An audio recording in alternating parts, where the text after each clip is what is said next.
Hello students, Shri Raghunath school के इस online platform पे आपका स्वागत है। मैं अनिल कुमार सोनी आपका रघुनाथ स्कूल में स्वागत करता हूं। आज अपन 12th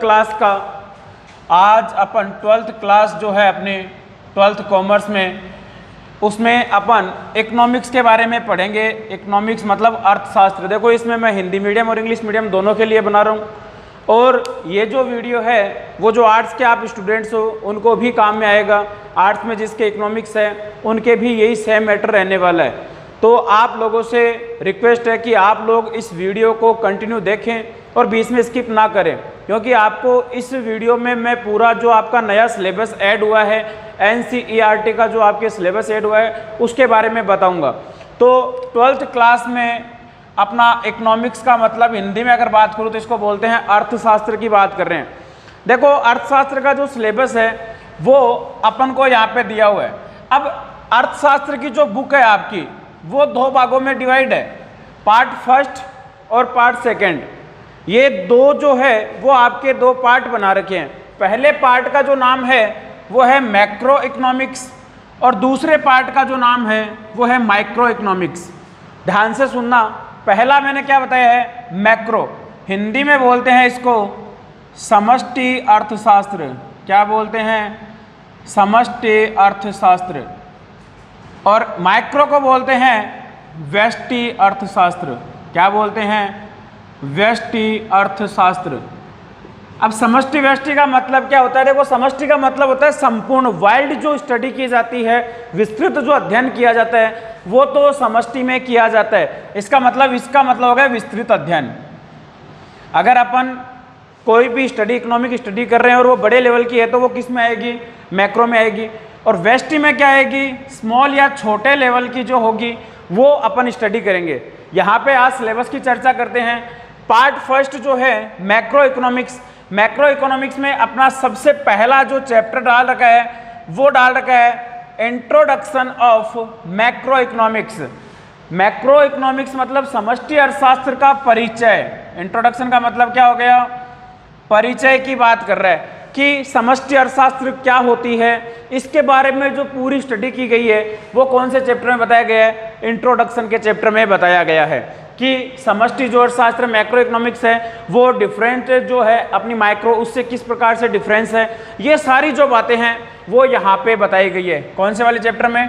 पहले वाले चैप्टर में। अब जो अपन बात करते हैं सेकंड चैप्टर की। सेकंड चैप्टर कौन सी बुक का बता रहा हूँ, कौन से पार्ट का बता रहा हूँ? मैक्रो इकोनॉमिक्स का सेकंड पार्ट की मैं बात कर रहा हूँ। तो मैक्रो इकोनॉमिक्स का सेकंड जो चैप्टर है वो है नेशनल इनकम अकाउंटिंग। मतलब हिंदी में बोलते हैं राष्ट्रीय आय का लेखांकन। क्या बोलते हैं? राष्ट्रीय आय का लेखांकन। नाम से पता चल रहा है राष्ट्रीय आय मतलब राष्ट्र की आय। अब अपना जो भारत देश है उस देश की अगर नेशनल इनकम या उसकी इनकम काउंट करनी हो तो वो अपन क्या कह देंगे? नेशनल इनकम में पढ़ लेंगे कि नेशनल इनकम में कितने कितने ऐसे एलिमेंट्स हैं, कैसे नेशनल इनकम बनती है। अपन को पता है कि एक इंडिविजुअल, जैसे मान लो मेरी इनकम है तो वो मेरी इंडिविजुअल इनकम रहेगी। अगर मेरी फैमिली है उन सब की इनकम काउंट कर लूँ तो वो मेरी फैमिली की इनकम बन जाएगी। अगर उसी प्रकार एक डिस्ट्रिक्ट लेवल के जो सभी सदस्य हैं, जो सभी लोग हैं, उनकी इनकम काउंट करते तो वो डिस्ट्रिक्ट इनकम बन जाएगी। और उसी प्रकार अगर भारत के सभी देशों की इनकम, भारत के जो सभी लोग हैं उनकी इनकम को अपन ऐड कर दे तो वो क्या बन जाएगी? नेशनल इनकम बन जाएगी। इसमें यह बताया जाएगा कि नेशनल इनकम कैसे निकाली जाती है, क्या क्या इसके मेथड्स हैं। वो सारी जो डिटेल है वो अपन कौन से चैप्टर में पढ़ने वाले हैं? नेशनल इनकम अकाउंटिंग में, कि किस प्रकार से ये इसका अध्ययन किया जाता है। तो ये अपन सेकंड चैप्टर में पढ़ेंगे। मैक्रो इकोनॉमिक्स का जो सेकंड चैप्टर उसका नाम क्या है? राष्ट्रीय आय का लेखांकन। राष्ट्रीय आय का लेखांकन। हिंदी वाले भी साथ में लिख लें। इसी जो पार्ट में चैप्टर नंबर 3 है, बहुत बढ़िया चैप्टर है, इंपॉर्टेंट चैप्टर है, money and banking. Money and banking Hindi में अगर मैं बात करूं तो उसको बोलते हैं अपन मुद्रा व बैंक। अब बैंक को इंग्लिश में भी बैंक बोलते हैं, हिंदी में भी बैंक बोलते हैं, ठीक है। तो इसको क्या बोलेंगे? मुद्रा व बैंक। अब इस चैप्टर में अपन क्या पढ़ेंगे कि अपनी जो मनी है वो क्या है उसकी स्टडी की जाएगी कि मनी की डेफिनेशन क्या होती है, ठीक है, वो हर एक चीज़ मनी है जिससे अपन अपनी आवश्यकताओं की पूर्ति करते हैं, अपनी जो नीड होती है उसको कंप्लीट करते हैं, जिसके थ्रू उसको अपन मनी की कैटेगरी में बताते हैं। बैंकिंग के बारे में पढ़ा जाएगा कि बैंकिंग क्या है, कितने प्रकार की अपनी जो इंडिया में बैंक काम करती है, किस प्रकार का सारा सिस्टम होता है बैंकिंग का। जैसे बात करें बैंक, अपने इंडिया में दो तरह की बैंक काम करती है, एक होती है अपनी सेंट्रल बैंक और दूसरी होती है कॉमर्शियल बैंक। सेंट्रल बैंक जो है, सेंट्रल बैंक का मतलब होता है कि किसी भी देश में एक सेंट्रल बैंक ऐसा होता है जो उस देश की सभी कॉमर्शियल बैंकों के ऊपर जो नियंत्रण करता है, कंट्रोल करता है। अपने भारत देश की जो बैंक है सेंट्रल बैंक, वो है आरबीआई। कौन सी है? वो है RBI, reserve bank of India. ये ही अपने सभी जो बैंक्स हैं, जैसे एसबीआई है, पीएनबी है, बीओबी है, ये जो भी सारी जितनी भी बैंक है जिसमें अपने अकाउंट्स होते हैं, ये सारी बैंक कौन सी होती है? ये कॉमर्शियल बैंक्स होती है। और कॉमर्शियल बैंक्स पे कंट्रोल कौन करता है? आरबीआई करता है, रिजर्व बैंक ऑफ इंडिया करता है। ठीक है, इसीलिए आरबीआई को कहा जाता है बैंकों का बैंक। ये जो पेरेंट बैंक होती है, सबसे जो इंपॉर्टेंट बैंक है, जो भारत में सभी बैंकों को संचालित करने का काम करती है, वो कौन करती है? आरबीआई करती है। तो इसमें अपन वो चीज़ पढ़ेंगे कि आरबीआई किस प्रकार से इसको कंट्रोल करता है। अगर इनको पैसों की आवश्यकता पड़ती है तो वो आरबीआई से कैसे लेते हैं। अगर अपन जनता को आवश्यकता पड़ती है तो जनता कहाँ से जाएगी? आरबीआई के पास थोड़ी जाएंगे अपन एसबीआई, पीएनबी, बीओबी इनके पास जाएंगे। तो ये जो सारी बैंकों के बारे में पूरी डिटेल है ना, किस प्रकार आरबीआई काम करती है, देश में नोट कौन छापती है, ये सारा जो सिस्टम है वो कहाँ पे पढ़ेंगे अपन? मनी एंड बैंकिंग का जो चैप्टर है उसमें अपन अध्ययन करेंगे। ठीक है, कोई दिक्कत थोड़ी है रे। उसके बाद में मैं चैप्टर नंबर 4 की बात करता हूँ। कौन से में?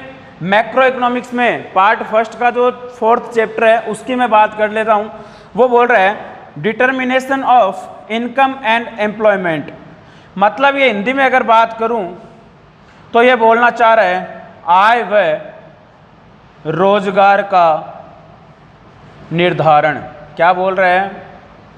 आय व रोजगार का निर्धारण। अब देखो नाम से पता चल रहा है, आय मतलब इनकम, रोजगार मतलब एम्प्लॉयमेंट। दोनों एक दूसरे के कॉम्प्लीमेंट है, पूरक है। कैसे? रोजगार मिलेगा तो इनकम होगी, इनकम से अपन इनकम और बना सकते हैं, इनकम से प्रॉफिट अर्न किया जा सकता है। तो वो क्या क्या ऐसे सोर्स है जिससे अपन अपना एम्प्लॉयमेंट अर्न कर सकते हैं, उससे इनकम बना सकते हैं, वो सारी जो डिटेल है वो कौन से चैप्टर में पढ़ी जाएगी? Determination of income and employment वाले चैप्टर में पढ़ी जाएगी। कि देश में जो अपनी जो अनएम्प्लॉयमेंट है, बेरोजगारी की जो दर है, उसको किस प्रकार से नियंत्रित किया जाता है, रोजगार को बढ़ाया जाता है, वो सारी जो डिटेल है वो सारी किस में पढ़ेंगे अपन? Determination of income and employment का जो चैप्टर है उसमें अपन इसके बारे में रीड करेंगे। तो अपने 4 चैप्टर हो गए। उसके बाद में अपना 5th जो चैप्टर है उसका नाम है गवर्नमेंट बजट एंड इकोनॉमिक। ये बोल रहा है गवर्नमेंट बजट मतलब हो गया कि सरकारी जो बजट है वह अर्थशास्त्र। इसको हिंदी में अगर बात बोलें तो बोलते हैं सरकारी बजट व अर्थव्यवस्था। अरे आज अपन देखते हैं कि आप जब भी न्यूज़पेपर वगैरह पढ़ते हो, न्यूज़ पढ़ते हो, कहीं से भी अपन देखते हैं तो उसमें एक वर्ड आता है बजट। गवर्नमेंट जो होती है वो हर जो साल होती है अपना बजट पास करती है। बजट का मतलब क्या होता है? बजट सरकार ही पास नहीं करती है, अपन जो खुद हैं अपना भी एक बजट तैयार रहता है। बजट का मतलब जैसे मान लो अपन को कहीं पे घूमने जाना हो तो अपन दिमाग में एक सीधा सीधा कैलकुलेशन बनाते हैं कि यार मेरा खर्चा कितना आएगा। मेरा खर्चा अगर 10,000 रुपये, अपन मान लो कि 10,000 रुपये का अपना खर्चा आना है, तो अपन ये सोचेंगे कि ये 10,000 तो खर्चा होना है, लेकिन अपन ये सोचेंगे कि ये 10,000 अपन लेके कहाँ से आए। मतलब आप अपने फ्यूचर एक्सपेंसेज और फ्यूचर इनकम का एक एस्टिमेट लगाते हो। क्या लगाते हो? अनुमान लगाते हो। तो जो अनुमान होता है ना, फ्यूचर के खर्चे और इनकम का जो सोर्स होता है उसका अनुमान अगर लगाया जाता है तो वो किसकी कैटेगरी में आ जाता है? बजट की कैटेगरी में आ जाता है। बजट का मतलब यही होता है कि भविष्य में होने वाले खर्चों का पूर्वानुमान लगाना, फोरकास्टिंग ऑफ बजट। ठीक है, तो वो चीज इसमें अपन बता देते हैं किसमें? गवर्नमेंट बजट एंड इकोनॉमिक में। तो ये किस प्रकार देश में काम करेगा वो सारा सिस्टम जो है इस चैप्टर में पढ़ेंगे। काफी इंटरेस्टिंग चैप्टर होने वाले ही है। ठीक है, चैप्टर नंबर 6 और last chapter of this part macro economics, open economy. इनको हिंदी में बोलते हैं खुली अर्थव्यवस्था। खुली अर्थव्यवस्था क्या बोलते हैं? खुली अर्थव्यवस्था का मतलब होता है कि कोई भी देश जो है दूसरे देश के साथ में इकोनॉमिक ट्रांजैक्शन कर सकते हैं। आज जो अपने भारत की इकोनॉमी है वो ओपन इकोनॉमी है। ओपन का मतलब यही होता है, अरे जैसे मान लो मैं अब मेरे घर में रहूं और मैं किसी बाहर के लोगों से मतलब ही ना रखूं, इसका मतलब मैं क्लोज हूं, बंद हूं। और अगर यही मैं फ्रेंड सर्किल के साथ में ओपन हो जाऊं, खुला हो जाऊं, एकदम से सबके साथ घूमना फिरना शुरू कर दूं, इसका मतलब मैं ओपन हूं। तो वही चीज इकोनॉमी के साथ में है। ओपन इकोनॉमी का मतलब होता है खुली अर्थव्यवस्था। अर्थव्यवस्था का मतलब यही होता है ट्रांजैक्शन, एक दूसरे देश के साथ में ट्रांजैक्शन करना, इंपोर्ट एक्सपोर्ट करना। अगर आज भारत चाइना के साथ कर रहा है, भारत अमेरिका के साथ कर रहा है, भारत सऊदी अरब के साथ अगर कोई बिजनेस ट्रांजैक्शन कर रहा है, दैट मीन्स ओपन इकोनॉमी। तो ये जो सारी बातें हैं, इससे रिलेटेड कंप्लीट जो बातें हैं वो अपन कहाँ पे पढ़ेंगे? ओपन इकोनॉमिक चैप्टर में पढ़ेंगे। तो ये जो पहला पार्ट मैंने बताया है वो मैक्रो इकोनॉमिक से रिलेटेड आपको बता दिया है। अब अपन बात करते हैं सेकेंड चैप्टर में। सेकेंड चैप्टर का नाम है माइक्रो इकोनॉमी। इसको हिंदी में बोलते हैं व्यष्टि अर्थशास्त्र। व्यष्टि का मतलब होता है छोटा सा भाग, छोटा अध्ययन जहाँ पे किया जाता है। इसमें देश की बातें हो गई, अब इसमें इंडिविजुअल बातें की जाएगी। इंडिविजुअल जहाँ पे होगी इसका मतलब वो किस में आएगा? माइक्रो इकोनॉमी में आ जाएगा। इसका पहला चैप्टर वो ही इंट्रोडक्शन ऑफ माइक्रो इकोनॉमी, परिचय हो जाएगा। किसका परिचय? माइक्रो इकोनॉमी का परिचय अपन इसमें अध्ययन करेंगे। वही चीज़ है कि माइक्रो इकोनॉमी क्या है, वो मैक्रो से किस प्रकार से डिफरेंट है, वो सारा जो रीड है वो किस में करेंगे? अपन इस इंट्रोडक्शन में करेंगे। यहाँ पे देखो डिफरेंट समझना, यहाँ पे माइक्रो का इंट्रोडक्शन है और इसका जो पहला चैप्टर है वो मैक्रो का इंट्रोडक्शन है। समझ में आ रही ना आप लोगों को बात? तो ये पहले चैप्टर की बात होगी परिचय की। चैप्टर नंबर 2 की बात कर रहा हूँ, बहुत इंपॉर्टेंट चैप्टर है, ध्यान से समझना। Consumer behaviour. कंज्यूमर का मतलब सब जानते हैं, बिहेवियर का मतलब सब जानते हैं। उपभोक्ता का व्यवहार। उपभोक्ता का व्यवहार ये बोल रहा है कि एक कंज्यूमर जो है वो मार्केट में किस प्रकार से मार्केट के साथ में अटैचमेंट रहता है उसका, किस प्रकार से वो डिमांड करता है, उस डिमांड के अकॉर्डिंग जो फैक्ट्री होती है, जो सप्लायर होता है, जो प्रोड्यूसर होता है, वो उनकी डिमांड को किस प्रकार से कंप्लीट करता है, पूरी करता है। वो सारी जो चीज़ है कंज्यूमर से रिलेटेड, डिमांड एंड सप्लाई से रिलेटेड जितनी भी बातें हैं, मांग और पूर्ति से जितनी भी संबंधित बातें हैं, वो सारी अपन कौन से चैप्टर में पढ़ेंगे? कंज्यूमर बिहेवियर में पढ़ेंगे। इसमें अलग अलग वर्ड्स आएंगे जो अपन जब चैप्टर पढ़ेंगे तब आप लोगों को वो बता दिया जाएगा। इसमें डिमांड इलास्टिसिटी आएगी, मांग की लॉस वगैरह, ये सारी चीज़ें आएगी। तो अभी अपन चैप्टर्स के नाम की बात कर रहे हैं, ठीक है? तो कंज्यूमर बिहेवियर हो गया। चैप्टर नंबर 3 ये बता रहा है concept of production and cost. ये बता रहा है कि उत्पादन और लागत की अवधारणा, उत्पादन व लागत की अवधारणा। हिंदी वाले भी साथ में देख लें भाई, मैं हिंदी में बता रहा हूँ साथ में, कहीं ये मत बोल देना सर ने बोर्ड पे इंग्लिश में लिख दिया, मैं हिंदी वालों को छोड़ दिया। मैं बता रहा हूँ प्रोडक्शन को उत्पादन बोलते हैं, ये सारी चीज़ समझ लेना। अब सीधी सीधी बात है यार, प्रोडक्शन और कॉस्ट का अपन को कॉन्सेप्ट पढ़ना है। प्रोडक्शन क्या होता है? किसी चीज़ को रॉ मटेरियल से उसको फिनिश गुड में कन्वर्ट करना, दैट इज प्रोडक्शन। अब उस प्रोडक्शन को तैयार करने में जो कॉस्ट आती है, जो खर्चा आता है, जो लागत आती है, उस चीज़ का अपन यहाँ पे अध्ययन कर लेंगे। अलग अलग प्रकार की कॉस्ट होती है, डायरेक्ट कॉस्ट होती है, फिक्स कॉस्ट होती है, इनडायरेक्ट कॉस्ट होती है, वेरिएबल कॉस्ट होती है, there are various types of cost. ये सारी जो चीज़ें हैं वो अपन इस चैप्टर में पढ़ने वाले हैं। टोटल प्रोडक्शन क्या होता है, एवरेज प्रोडक्शन क्या होता है, मार्जिनल प्रोडक्शन क्या होता है, ठीक है? ये सारे जो वर्ड है ना आपको इस चैप्टर में पढ़ने को मिलेंगे। अभी तो आपको बस सरफेस बताया जा रहा है, चैप्टर का नाम बता रहा हूँ मैं कि ये चीज़ें आपके चैप्टर में है, ठीक है? चैप्टर नंबर 3 हो गया उत्पादन व लागत की अवधारणा। उसके बाद में है चौथा चैप्टर जो है परफेक्ट कंपटीशन। परफेक्ट कंपटीशन का मतलब होता है पूर्ण प्रतियोगिता। पूर्ण प्रतियोगिता बाजार।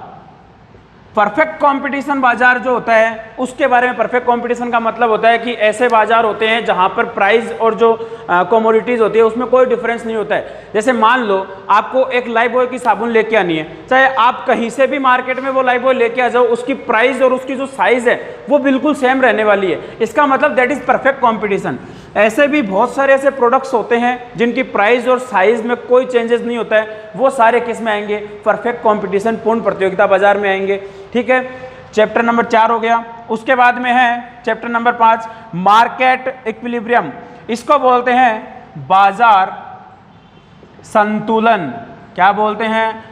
बाजार संतुलन, कि एक मार्केट जो होता है वो इक्विलिब्रियम कंडीशन में कब होता है, वो सारी चीज़ें इसमें पढ़ी जाएगी कि एक मार्केट की जो कॉस्ट और प्रोडक्शन का जो लेवल है वो कहाँ पे सेम होता है, जहाँ पर एक कंज्यूमर जो होता है, कस्टमर जो होता है वो फुली सेटिस्फाइड हो जाए, वो सारी जो चीज़ें हैं वो मार्केट इक्विलिब्रियम में पढ़ी जाएगी।